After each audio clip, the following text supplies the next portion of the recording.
এমন একজন মানুষ যার উচ্চতা অন্তত 6 ফুট, শরীরে যেন লোহার বর্ম, চোখ কখনো এক জায়গায় স্থির থাকে না।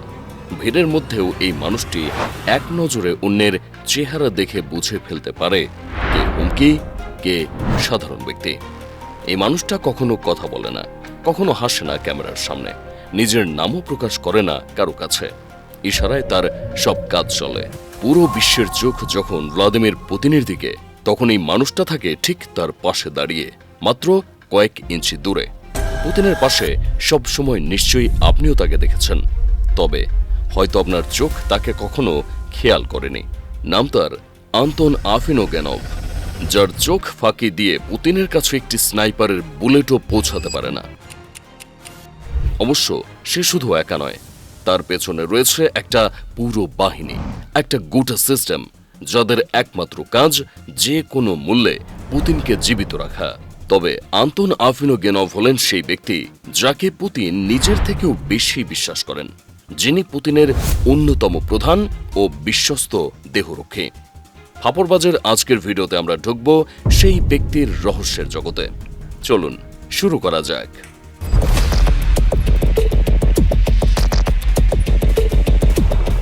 পুতিনকে নিয়ে আমরা অনেক কথা শুনি, তার গোপনীয় প্রাসাদ, তার ব্যক্তিগত ট্রেন, তার বুলেট প্রুফ গাড়ির কথা।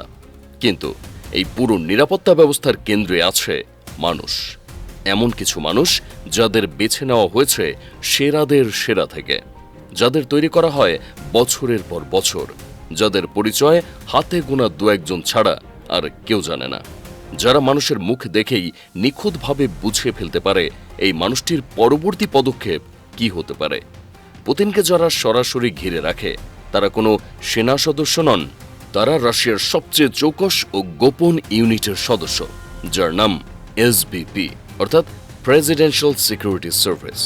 এই ইউনিট কাজ করে আরেকটি বড় সংস্থার ছাতার নিচে, যার নাম এফএসও, ফেডারেল প্রোটেকটিভ সার্ভিস। এটি এতটাই গোপনীয় একটি সংস্থা যে অনেকেকে সরাসরি সাবেক সোভিয়েত কেজিবির উত্তরসূরি হিসেবে দেখেন।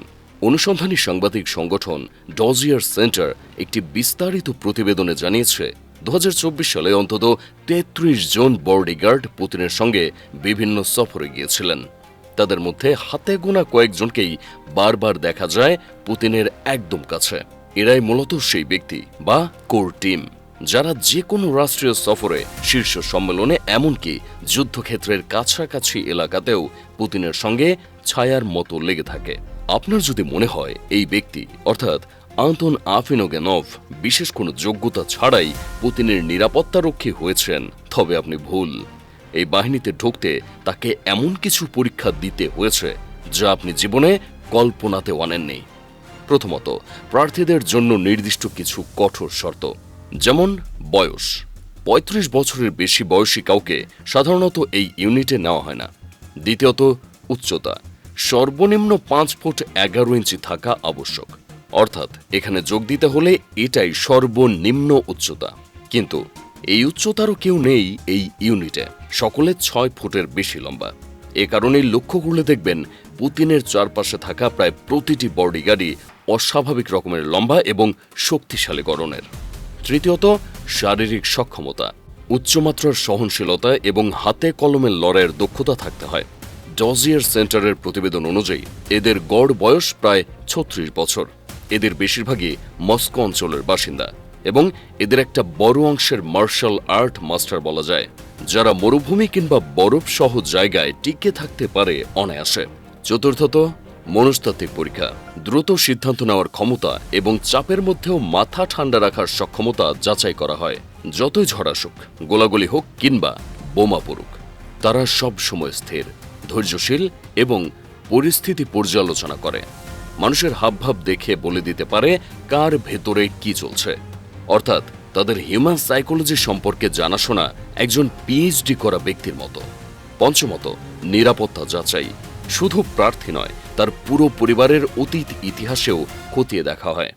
আর সব শেষে, রাষ্ট্রের প্রতি এবং ব্যক্তিগতভাবে প্রেসিডেন্টের প্রতি আনুগত্য। এই আনুগত্য সাধারণ আনুগত্য নয়, বরং একটা জার্মান শেফার্ডের চেয়েও লক্ষগুণ বেশি আনুগত্য মেনে চলতে হবে। তাদের লোভ লালসা থাকা যাবে না, হানি ট্র্যাপের মতো ফাঁদে পা দেওয়া যাবে না। এ সকল যোগ্যতাই পরিমাপ করা হয় তাদের মাঝে। তাদের মধ্যেই এক কর্মকর্তা পরিচয় গোপন রাখার শর্তে একবার জানিয়েছিলেন, এই ইউনিটে যোগ দেওয়ার জন্য প্রার্থীদের অন্তত কয়েকটি বিদেশি ভাষা জানা থাকতে হয় এবং তাদের প্রয়োজন হয় পৃথিবীর সবচেয়ে কঠিন প্রশিক্ষণের মোকাবিলা করা। তবে পুতিনের বডিগার্ড মানেই বিশাল যুদ্ধ অভিজ্ঞ কমান্ডো নয়, বাস্তবতা একটু অন্যরকম। রাশিয়ার রিয়ান্ড নামের একটি সংবাদ মাধ্যমে এক সাবেক নিরাপত্তা কর্মকর্তা বলেছিলেন, আসল যুদ্ধক্ষেত্রের অভিজ্ঞতা এখানে খুব বেশি কাজে লাগে না, কারণ যুদ্ধে সৈনিক আক্রমণ করে, আপনাকে পাল্টা আক্রমণ চালাতে হয়। যুদ্ধে অনেক কিছু আগে ঠিক করা থাকে কখন কি হবে, কিন্তু পুতিনের বডিগার্ডের কাজ হলো একেবারে উল্টো। তাকে প্রেসিডেন্টের রক্ষা করতে হয় এমন এক শত্রুর হাত থেকে যাকে সে দেখতেই পায় না অথবা জীবনে কখনো দেখেনি। তাই পুলিশ কিংবা সেনাবাহিনীর অনেকেই এই কাজের জন্য নিয়োগ পান না, কারণ তারা প্রশিক্ষিত থাকেন আক্রমণকারীকে ধরার জন্য। অথচ পুতিনের দেহরক্ষী হওয়ার সবচেয়ে বড় অগ্রাধিকার হল প্রেসিডেন্টের জীবন নিশ্চিত করা, আক্রমণকারীকে ধরা নয়। এই কারণেই একজন ভালো নিরাপত্তারক্ষীর মধ্যে থাকতে হয় এক ধরনের অপারেশন সাইকোলজি, অর্থাৎ আগে থেকেই বিপদ আঁচ করার ক্ষমতা এবং সেটা এমনভাবে সামলানো যাতে আশেপাশের কেউ টেরই না পায় যে কিছু ঘটছে। প্রকৃত পেশাদারিত্বের পরিচয় আসলে এখানেই, কোনো নাটকীয়তা ছাড়াই বিপদ ঠেকিয়ে দেওয়া। তাদের প্রশিক্ষণে থাকে অস্ত্র চালানো, ক্লোজ কোয়ার্টার কম্ব্যাট বা ঘনিষ্ঠ পরিসরের লড়াই কৌশল এবং কৌশলগত প্রতিরক্ষা কার্যক্রম। পাশাপাশি তাদেরকে প্রশিক্ষিত করা হয় স্পেশাল ফোর্সের চেয়েও কঠিন ট্রেনিংয়ের মাধ্যমে। এমনকি যারা পুতিনের খাবার পরিবেশন করে বা তার বাবুর্চি হিসেবে কাজ করে তারাও আসলে প্রশিক্ষিত সামরিক কর্মকর্তা, কোনো সাধারণ বাবুর্চি নন। 2018 সালে পুতিন নিজে একবার এক প্রশ্নের জবাবে বলেছিলেন তার সেবায় নিয়োজিত সবাই সামরিক কর্মকর্তা, এমনকি তার সকল খাবার আসে নিয়ন্ত্রিত সোর্স থেকে, কোনো বাজার থেকে নয়।